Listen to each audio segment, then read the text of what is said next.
love to talk to you because I really admire the fact that you are a badass producer in Hollywood, rocking the woman card, as they say in some circumstances.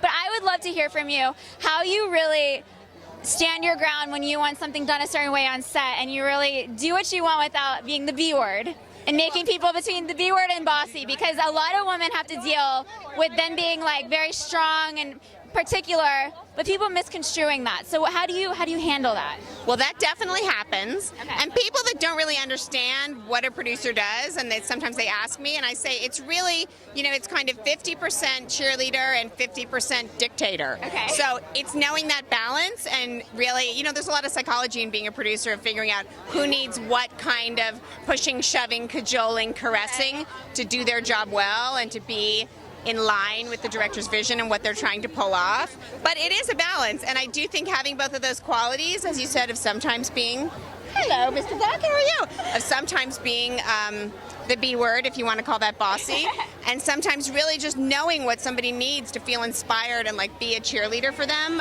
Both sides of that are very important. So what are your best tips? I mean, I deal with that too as a producer and host. Sometimes people aren't listening and I want to stick to my vision. Like, what are some tips for just kind of standing your ground and not backing down?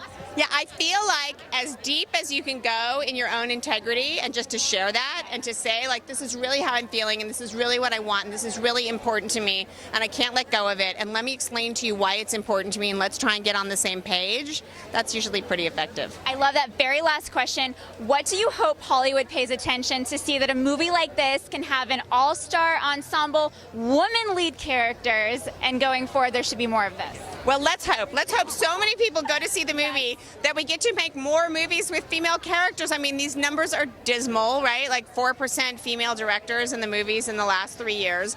And let's hope that like some female stories, more female stories get to come to the forefront, because I feel like in our early screenings, women really like this movie, men like the movie as well, and it would be nice to be able to tell all kinds of stories in Hollywood. I nominate you to make it happen. I'm going to try. I'm on the case. Thank you. I love it. Nice to meet you.